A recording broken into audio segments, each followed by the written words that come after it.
So what are P3s? Well, basically it's just a contract. It's a contract between public and private partner for the provision of some good or service. Usually it's a consortium of partners, so there'll be more than one company involved. And generally they are output-based performances. So the contract deals with the outcome of what the private or the public partner is looking to get out of the contract. And there is some degree of risk transfer.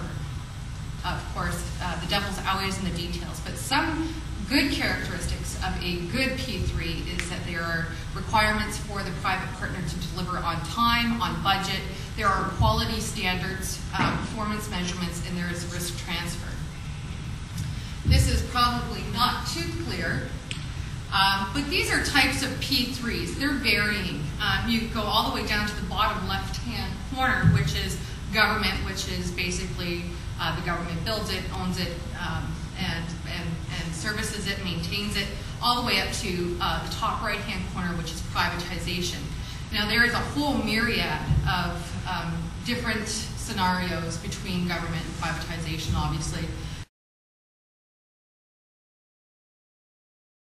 The question is, what is a better way of looking at the development of public infrastructure and public service?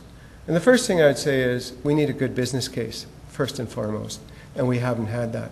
We're wasting billions of dollars on inefficient projects and then quarreling about whether one way is marginally better than another. Business case first.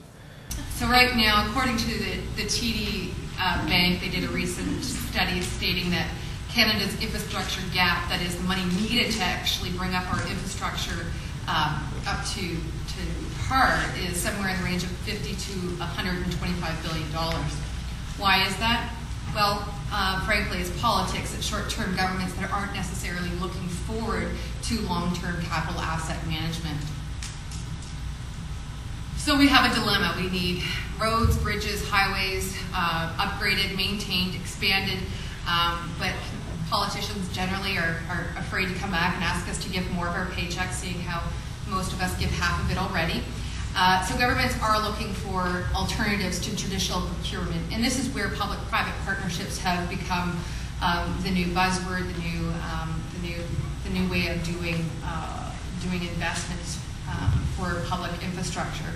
And that's going to require more public funding of these projects, but that's nothing to be afraid of. Public funding means debt service. Private funding means lease obligations. There's still future obligations, but we want obligations that are going to be lower in cost.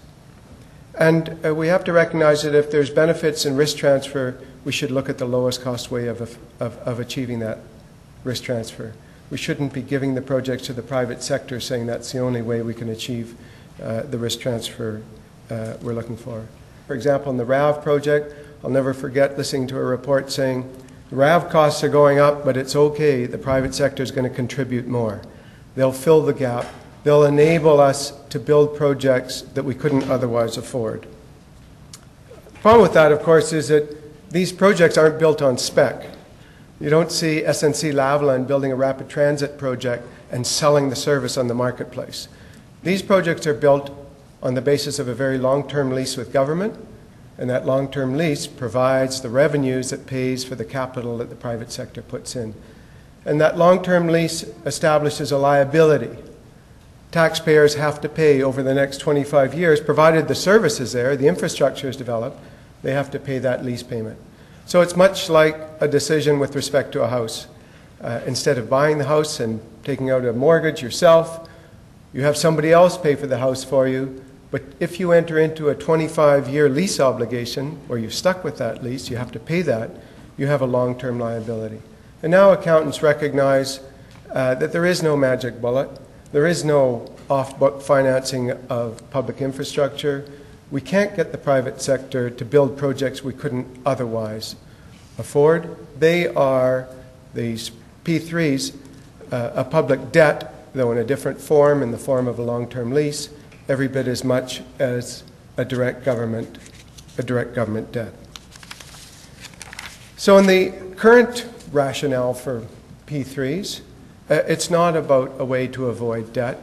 It's not about a way to build things that we couldn't otherwise afford, because if you can't afford to do it yourself, you can't afford to do it through a P3. You still have the same long-term obligation.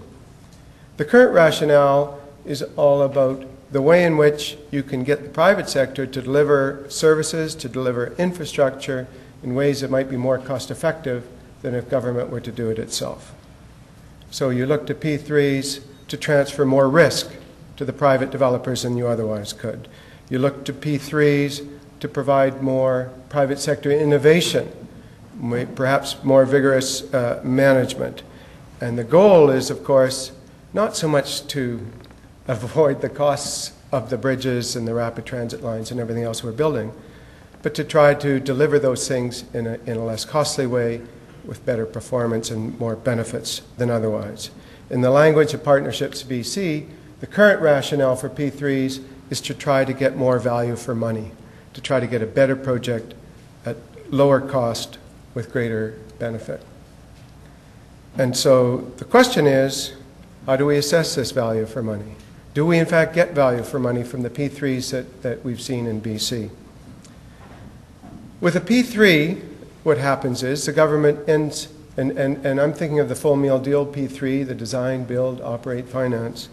The government will contract with a consortium to design, to build, to construct, to operate and maintain over an extended period of time, typically 25 years, to finance particular infrastructure. So we have the Sea to Skies project that was done that way. We have the Canada line, the RAV line. I call it the RAV line. I suppose now it's called the Canada line. The Abbotsford Hospital, other facilities that are developed that way. And what the government agrees to do is to pay availability fees, basically lease fees, provided that the service and the infrastructure is developed and maintained in a way that meets the standards of the contract.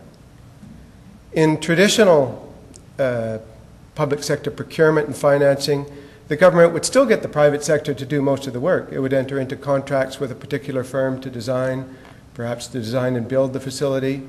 In the case of highways, it would enter into contracts with mainland contracting or other firms to operate and maintain.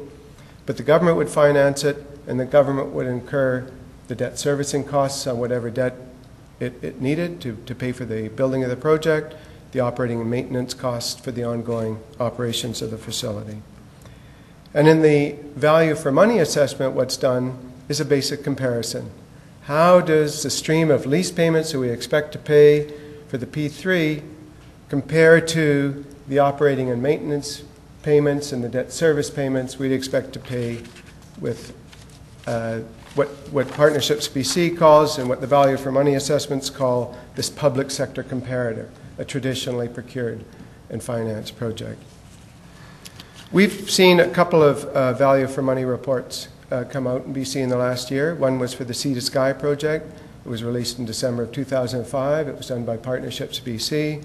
Another for the Canada Line RAV project, more recently released in April 2006.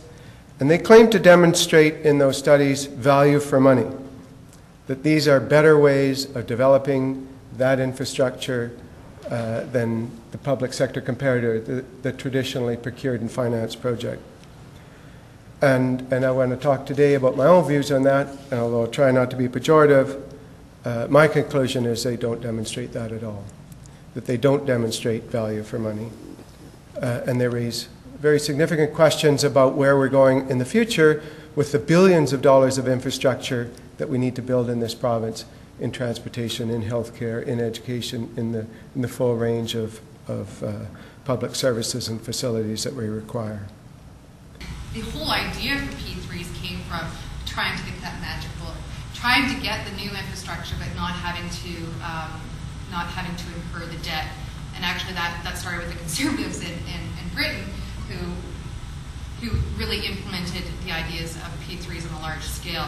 But they've been really expanded. It's called the Public Finance Initiative over in the UK, and it's been really expanded under the current Labour government.